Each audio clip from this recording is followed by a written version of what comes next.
The auditorium erupted into applause as 18-year-old Emma Reynolds crossed the stage to receive her high school diploma. Cameras flashed from every direction. Parents stood proudly, waving at their children. Grandparents wiped tears from their eyes. Teachers smiled, knowing another class was about to begin a new chapter. Sitting in the second row, Rebecca Reynolds squeezed her husband's hand as their daughter smiled for the camera, unaware that this would become the last photograph ever taken of her family, before everything they believed about their lives collapsed. Years later, when investigators, therapists, relatives, and even their own children tried to identify the exact moment the Reynolds family began falling apart, most pointed to the day Rebecca discovered another woman. Others believed it happened years earlier, when Michael Reynolds made the first decision to lie. But if you ask Rebecca herself, she would tell you it all began with two words spoken by a little boy she had never seen before. Two ordinary words that instantly erased 24 years of certainty. Daddy. For nearly a quarter of a century, Rebecca believed she knew the man sitting beside her. She knew how he liked his coffee, black with one sugar. She knew he always checked every door twice before going to bed. She knew he hated seafood, loved old country music, never forgot birthdays, and always kissed her forehead before leaving for work. She knew he cried quietly when his mother died, celebrated every one of his children's victories as though they were his own, and spent every Christmas morning insisting everyone open their gifts before he touched his. She knew him as a dependable husband, a generous father, a respected businessman, and a man whose integrity seemed unquestionable. Friends often joked that if they could clone Michael Reynolds, every woman in America would want one. Neighbors admired the marriage Rebecca and Michael had built. Church members asked them to mentor younger couples. Their children spoke about their parents with admiration rather than embarrassment, something increasingly rare. From the outside, they appeared to have built the kind of life people quietly envied. Yet what nobody realized was that the version of Michael Reynolds everyone loved was only one version of him. Somewhere less than 40 miles away, another family believed they knew the real Michael too. Before we go deeper into this story, let us know in the comments where you're watching from. We'd genuinely love to hear from you. And if stories that explore the hidden truths behind relationships, human behavior, and the choices that quietly shape our lives fascinate you, don't forget to subscribe to Inner Scene Tales so you never miss another journey like this one. Because every family has a story the world sees, and another story that exists only behind closed doors. Today's story begins with a family that appeared almost perfect, but perfection has an unusual habit of hiding what people least expect. The question isn't simply how Michael Reynolds managed to keep an enormous secret for nearly a decade. The deeper question is why someone who already had everything continued searching for something more. And by the time we reach the end of this journey, you may discover that the most dangerous lies are not always the ones people tell others. Sometimes they are the stories they spend years telling themselves. Rebecca met Michael when she was 26 years old, during a community fundraising event in a quiet suburb outside Chicago. Michael had recently started a small commercial construction company with one pickup truck, a borrowed trailer, and more determination than money. Rebecca had recently accepted a position as a guidance counselor at the local high school after completing graduate school. Their first conversation lasted less than 15 minutes, but friends later joked that Michael spent the next 2 hours pretending to help clean up folding chairs, simply because Rebecca hadn't left yet. There was nothing particularly dramatic about how they fell in love. No whirlwind romance, no impossible coincidence, no movie-worthy declarations. Instead, their relationship grew slowly through ordinary moments. Weekend breakfasts, evening walks, shared dreams, long conversations about the kind of family they hoped to build one day. Michael often told Rebecca that stability mattered more to him than excitement. He wanted consistency, loyalty, and peace. Having grown up in a home where arguments frequently ended with slammed doors and long periods of silence, he believed he had finally found the life he always wanted. Rebecca believed him completely. The early years of their marriage were far from luxurious. They rented a modest 2-bedroom apartment above a hardware store, while Michael worked 12-hour days trying to keep his business alive. Some months they worried about paying bills. Other months they celebrated simply because the electricity stayed on. Rebecca often reminded him that success wasn't measured by money, but by the people waiting for you at home every evening. Michael would smile, kiss her forehead, and promise that one day all the sacrifices would be worth it. Over time, those promises began coming true. His company secured larger contracts, employees became managers, managers became regional directors. The small construction company slowly evolved into a respected commercial real estate business, operating across several neighboring states. By the time their oldest daughter Emma entered high school, Michael Reynolds had become one of the most successful businessmen in the region. Success seemed to reward every sacrifice they had made together, or at least, that was how the story appeared from the outside. Their children became the center of Rebecca's world. Emma, the oldest, possessed her father's quiet confidence and her mother's compassion. Sophia inherited Rebecca's curiosity and loved books more than almost anything else. Lucas rarely stopped asking questions and dreamed of becoming an engineer someday. Noah, the youngest, could make strangers laugh within minutes of meeting them. Michael appeared equally devoted to all four children. He attended football games, dance recitals, parent-teacher conferences, birthdays, science fairs, and family vacations whenever work allowed. He coached Little League when Lucas was younger and helped Noah build elaborate model airplanes on rainy weekends. If someone had asked any of the four children whether their father loved them, they would have answered without hesitation, absolutely. That answer would remain true even after everything else they believed about him changed. As Michael's business expanded, so did the demands on his time. New clients required frequent travel. Investors scheduled meetings across different cities. Conferences became routine. Rebecca never questioned those trips because they matched the life Michael had worked tirelessly to create. When he missed an anniversary dinner because a contract negotiation ran late, she understood. When he left before sunrise for an unexpected meeting, she packed him breakfast anyway.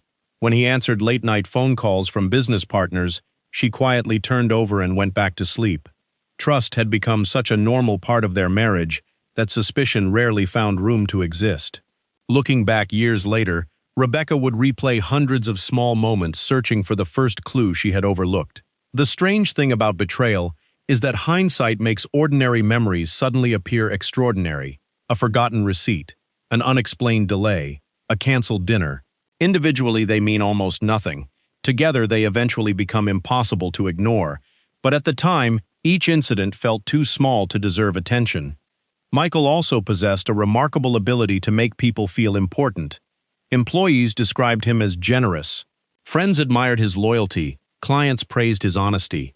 Rebecca often watched strangers leave conversations with Michael wearing the same expression, a smile that suggested they had just spoken to someone genuinely interested in their lives. It was one of the qualities she loved most about him. Years later, therapists would describe this trait differently. They would explain that some people become exceptionally skilled at making others feel seen because they themselves carry an endless hunger to be seen. Validation becomes less like appreciation and more like oxygen. At first, nobody recognizes the difference. Neither did Michael, neither did Rebecca, and certainly not the people who admired him most. The graduation ceremony continued without interruption.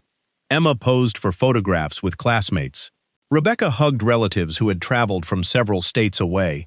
Michael stood slightly apart, answering congratulatory messages from business associates while occasionally glancing toward the parking lot. Rebecca noticed it only because she had spent decades noticing everything about him. His smile seemed distracted. His eyes searched the crowd more than usual. She almost asked whether everything was all right but decided against it. After all, it was Emma's day. Every family gathered outside beneath warm summer skies, while balloons floated above clusters of proud parents. Laughter filled the air. Teenagers celebrated the beginning of adulthood. For one brief moment, the Reynolds family looked exactly like every photograph they had taken over the past 24 years. Happy, united, complete. It would become one of the final moments Rebecca remembered before certainty disappeared forever. Across the parking lot stood a woman Rebecca didn't recognize. She appeared to be in her early 40s, dressed simply, holding the hand of a young boy, while a slightly older girl stood beside her. At first, there was nothing unusual about them. Graduation ceremonies attract hundreds of families. Rebecca assumed they were waiting for another student. Yet every few seconds, the little boy looked toward Michael. Not toward Emma, not toward the graduates, toward Michael. Children often stare at strangers for reasons adults never understand, so Rebecca paid little attention. Then, without warning, the little boy slipped his hand free from the woman beside him and began running. His small shoes slapped against the pavement, as he weaved through groups of celebrating families with surprising determination. Rebecca smiled instinctively, expecting him to reach another relative nearby. Instead, he ran directly toward Michael Reynolds, wrapped both arms tightly around his waist, looked up with unmistakable excitement, and shouted loudly enough for everyone nearby to hear, "Daddy, we came like you promised." Time has a strange way of slowing when reality suddenly refuses to match the life you've been living. Rebecca would later remember hearing laughter somewhere in the distance. She remembered Emma turning toward the voice. She remembered Michael standing completely still, his expression changing so quickly that it almost seemed impossible. Surprise, fear, calculation. Then something else she couldn't immediately identify. The woman who had been standing across the parking lot began walking toward them, not hurriedly, not apologetically, but with the calm confidence of someone who believed she belonged there. Rebecca had never seen her before. Yet as their eyes met for the first time, an overwhelming feeling settled quietly into Rebecca's chest. She didn't yet know the woman's name. She didn't know who the little boy was. She didn't know that nearly every certainty she had built over the past 24 years was about to collapse. But deep inside, before a single explanation had been offered, before anyone spoke another word, Rebecca understood something was terribly, irrevocably wrong. And the truth waiting just a few steps away would prove far more devastating than anyone standing in that parking lot could possibly imagine. The woman stopped only a few feet away. For several long seconds, nobody spoke. The laughter echoing across the graduation parking lot suddenly felt impossibly distant, as though Rebecca had been sealed inside a world where only the 5 people standing in front of her still existed. Michael remained frozen, the little boy's arms wrapped securely around his waist. The child smiled with complete innocence, unaware that he had just shattered a family with 2 words. Rebecca searched her husband's face. 24 years together had taught her to recognize every expression he possessed. She knew what he looked like when he was exhausted after a difficult week. She knew the smile he forced whenever he received bad news, but didn't want to worry the children. She knew the quiet pride that softened his eyes whenever one of their kids accomplished something meaningful. She had never seen this expression before. It wasn't simply fear. It wasn't guilt either. It was the look of someone watching 2 completely different lives collide at the exact same moment. Michael slowly lowered his eyes toward the little boy before looking back at the woman approaching them. His mouth opened slightly as though searching desperately for words that refused to come. The woman finally broke the silence. "Michael," she didn't sound angry. She didn't sound emotional. She spoke his name with the familiarity of someone who had said it thousands of times. Rebecca felt her heartbeat quicken. She looked from the woman to Michael, waiting for him to laugh awkwardly and explain some impossible misunderstanding. Surely there had to be one. Perhaps he volunteered somewhere. Perhaps the child had mistaken him for someone else. Children made mistakes all the time. Michael never corrected the boy. He never corrected the woman. Instead, he whispered something Rebecca almost didn't hear. "What are you doing here?" The question landed harder than any confession could have. Not, "Who are you?" Not, "I think you've mistaken me for someone else." But, "What are you doing here?" Rebecca felt something inside her begin to unravel. The woman glanced briefly toward the little boy before returning her attention to Michael. "You told him you'd be here today." Her voice remained calm. "He wanted to surprise you."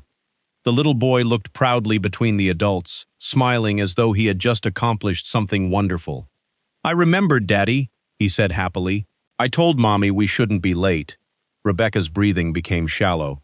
She noticed Emma standing several feet away, diploma still in her hands, staring at the scene with growing confusion. Sophia had stopped talking to her cousins. Lucas looked toward his father as if waiting for someone to explain the strange conversation. Noah slowly stepped closer to his mother without saying a word. Children often sense danger before adults are willing to admit it exists. Michael finally knelt in front of the little boy. His hands trembled slightly. "You shouldn't have come today." The boy's smile faded. "Did I do something wrong?" "No," Michael answered quickly, forcing a smile that failed to reach his eyes. "No, buddy, you didn't do anything wrong." Buddy. Rebecca caught the word immediately. Not son, not young man. Not even the awkward politeness reserved for strangers. Buddy. It sounded practiced, comfortable, natural, the kind of nickname repeated over countless bedtime stories, playground visits, and quiet conversations between a father and a child. Her stomach tightened. The woman watched Rebecca for the first time with an expression that wasn't hostile. It looked almost sympathetic. "I'm sorry," she said quietly. Rebecca blinked. "For what?" The woman hesitated. "For finding out like this."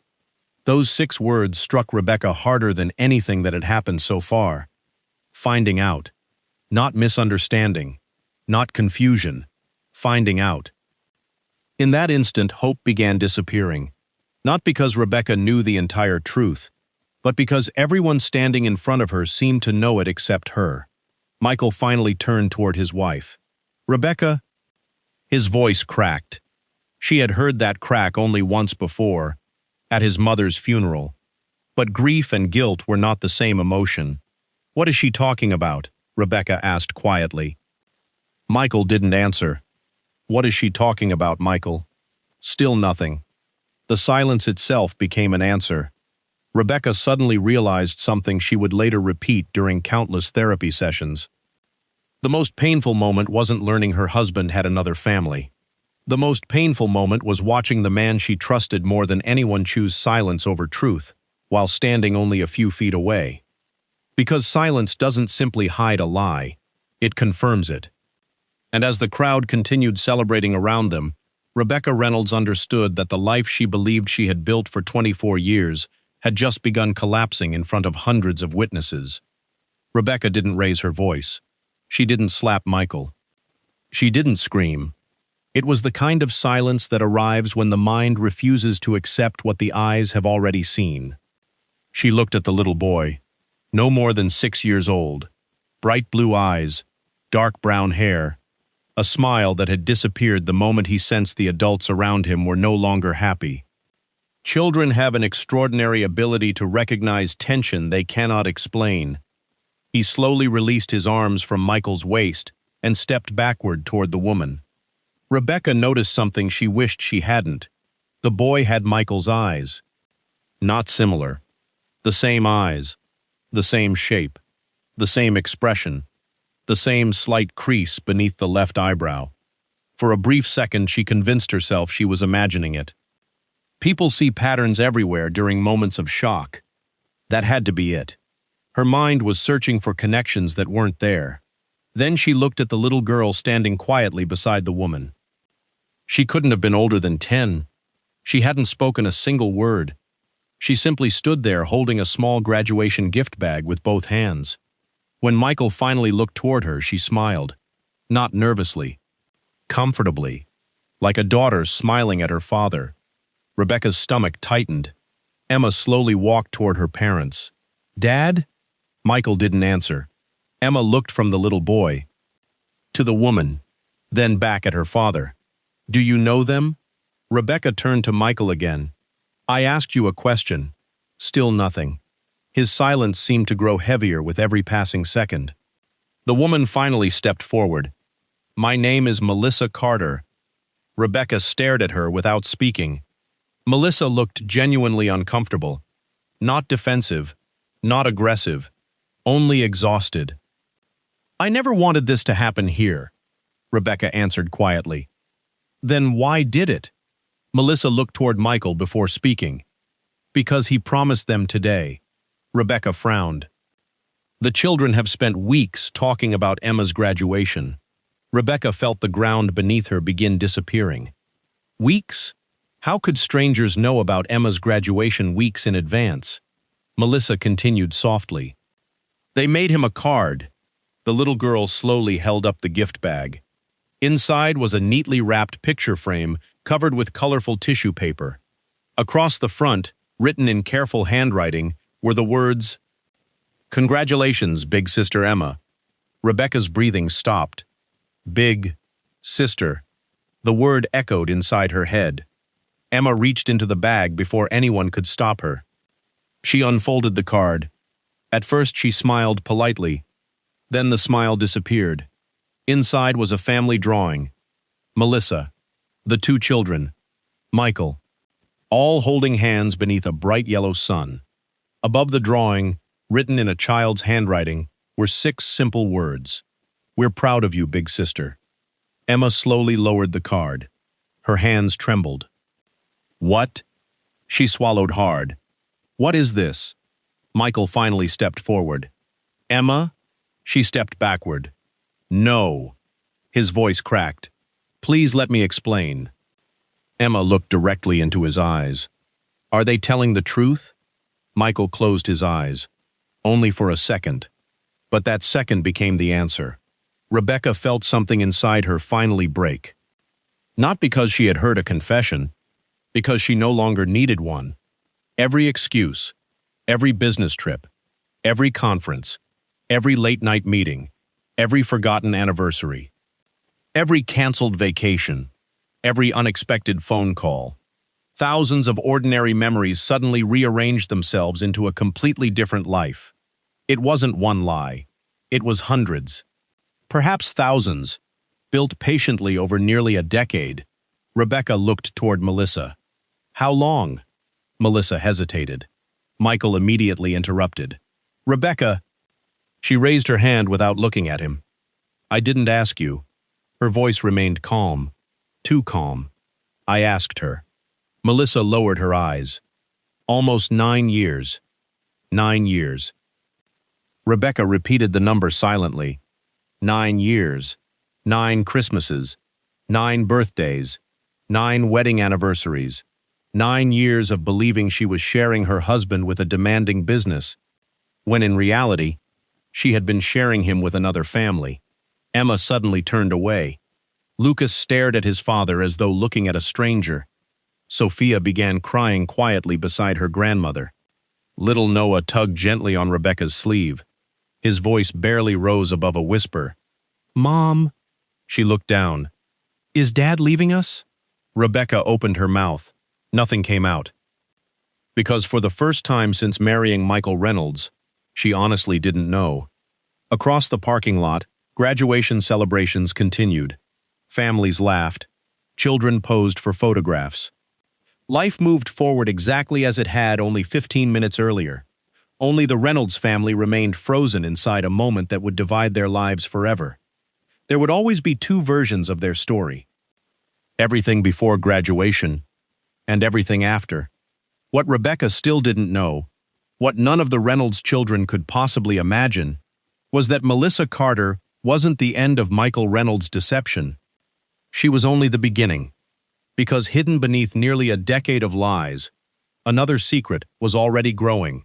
One that would eventually destroy every family Michael Reynolds believed he could keep separate forever. The Reynolds family leaves the graduation separately. Rebecca refuses to ride home with Michael. Emma drives with her mother. Lucas is furious but silent. Sophia cries quietly in the back seat. Noah keeps asking innocent questions nobody can answer. Michael follows behind alone. Nobody speaks. The silence becomes heavier than shouting ever could.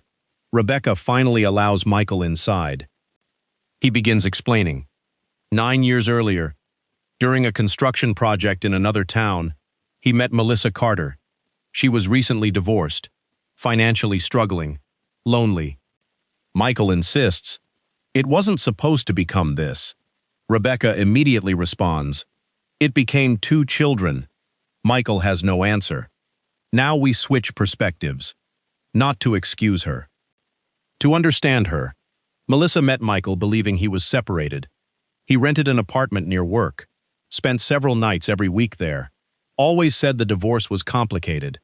Months later, she discovered Rebecca existed. She wanted to leave. Michael convinced her to stay. He promised everything would eventually be resolved. Years passed. Nothing changed. This becomes one of the most fascinating psychological sections. Rebecca slowly discovers how Michael managed 2 families. Monday through Wednesday. Business trips. Actually Melissa. Thursday. Construction meetings. Actually Little League games with his second children. Weekend conferences. Actually birthdays. Hotel receipts. 2 cell phones. 2 calendars. Different credit cards. Different excuses. Rebecca doesn't believe she's heard everything. She begins checking emails, bank statements, property records, travel history, old photographs, insurance documents. She notices strange payments, college funds, medical insurance, a mortgage, everything paid for by Michael, another complete household. Then, she finds something even stranger. A storage unit. Inside, boxes, birthday gifts, Christmas decorations, children's drawings, family photo albums, Father's Day cards, vacation souvenirs, every box labeled carefully. Rebecca realizes Michael documented another entire life. Not one affair, not one mistake, an entire second family. She breaks down. Emma insists, "I want to meet them." Rebecca initially refuses.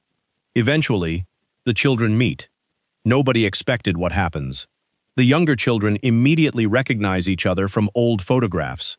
Michael had secretly shown both families pictures without revealing the truth. They already knew one another's names. They simply believed they were distant family friends. Melissa admits something shocking. She tried leaving 3 different times.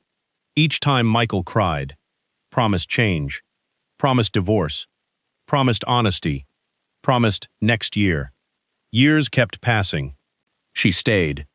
Not because she hated Rebecca, because she believed Michael would eventually choose. He never did. Rebecca hires an attorney. While gathering financial documents, the attorney suddenly asks, "Mrs. Reynolds, who is Emily Dawson?" Rebecca freezes. "I don't know anyone named Emily." The attorney slowly slides another document across the table. Another property. Another bank account. Another hospital record. Another child. Michael Reynolds didn't have 2 families. He had 3. Rebecca didn't answer the attorney immediately. She simply stared at the document lying on the conference table. The name meant nothing to her. Emily Dawson. She searched her memory again. Parents from the children's school. Church members. Neighbors. Business associates. Nothing. She looked back at the attorney. "I don't know who that is." The attorney slid another document across the table.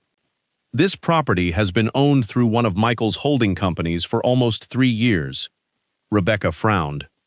"I've never seen this address. The mortgage has been paid automatically every month." Rebecca's heartbeat quickened. "There are also medical insurance payments connected to this address." She looked up slowly.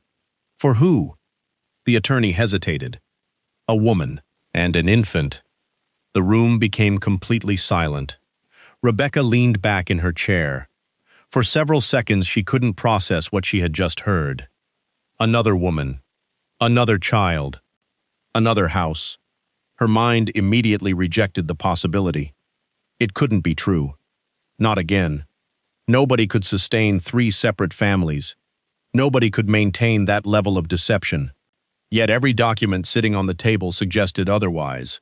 For the first time since the graduation ceremony, Rebecca realized she still hadn't reached the bottom of Michael's lies. She had only scratched the surface. That evening, Michael arrived home expecting another difficult conversation. Instead, he found Rebecca sitting alone in the dining room. Several folders rested neatly in front of her. She looked calmer than she had in weeks. That frightened him more than anger ever could. He slowly took a seat. Neither of them spoke. Finally, Rebecca slid one photograph toward him. It showed a modest suburban home. Michael's face immediately changed. Rebecca noticed. "You know this place." He closed his eyes. She placed another document beside it. The deed. Then another. Hospital insurance records. Then another. A birth certificate. Michael stared at the papers without touching them.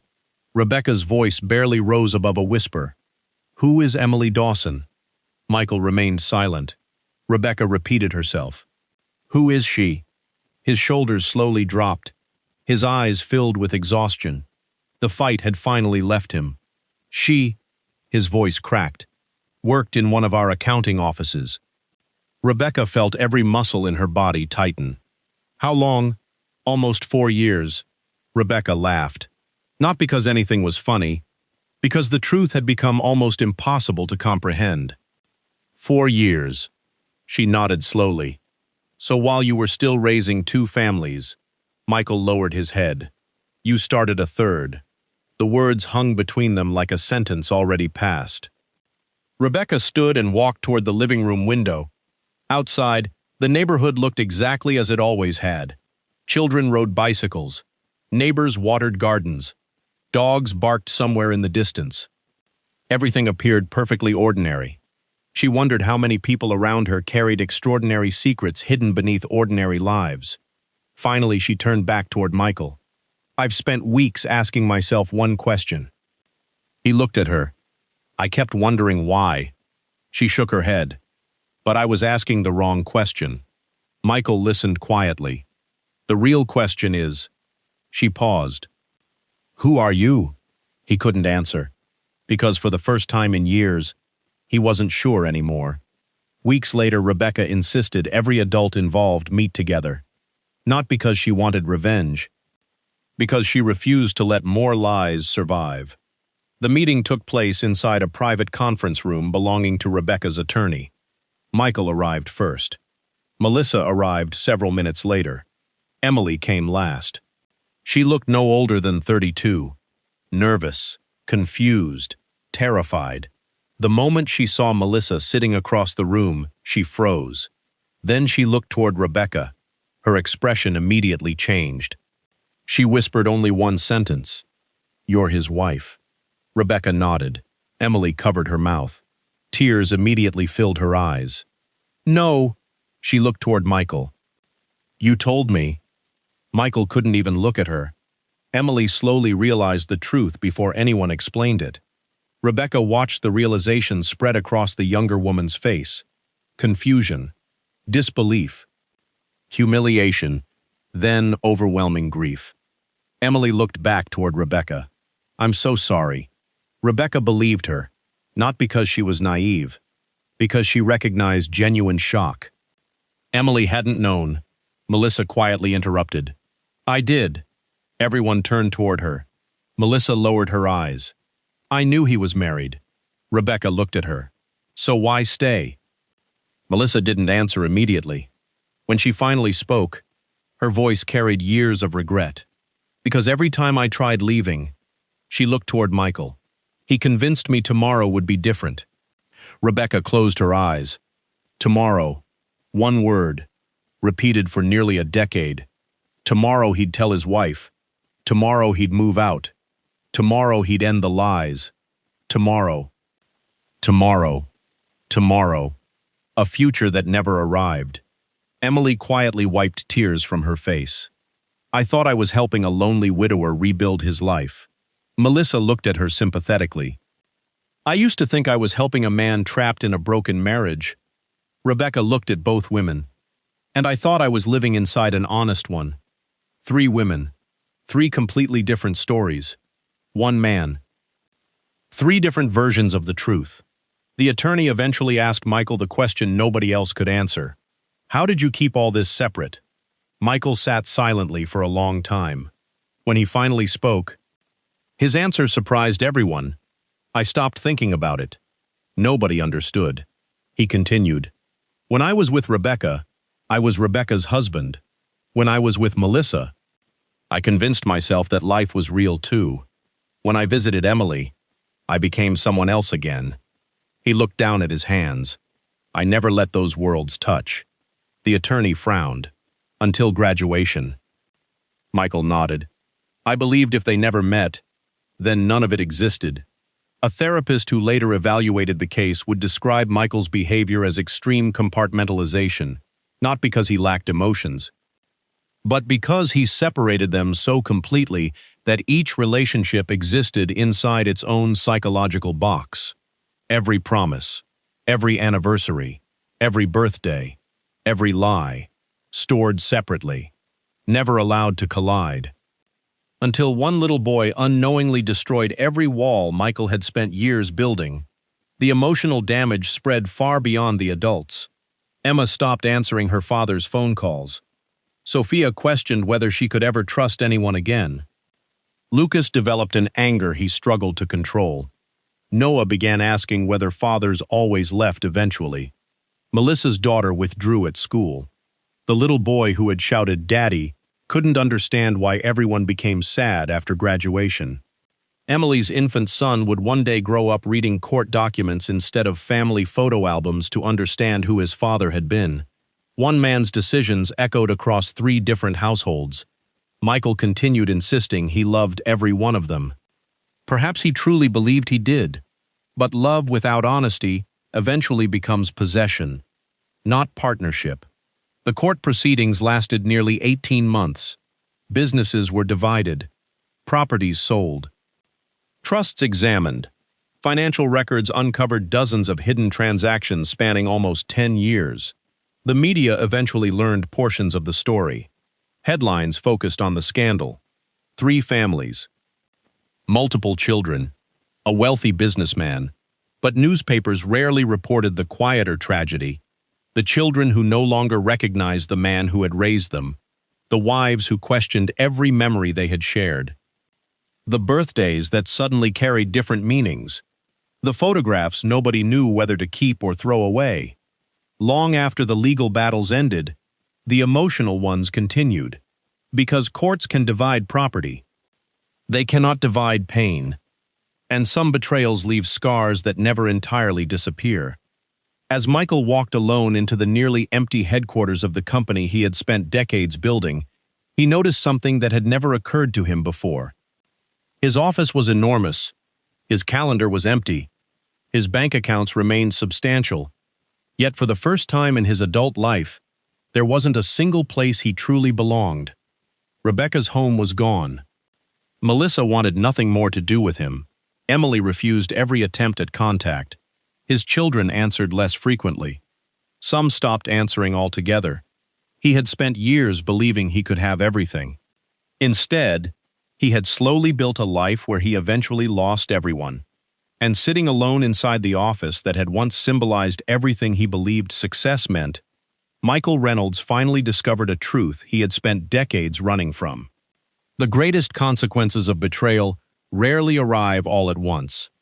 They arrive one relationship at a time, until one day you look around and realize there is nobody left who still believes the story you spent years telling.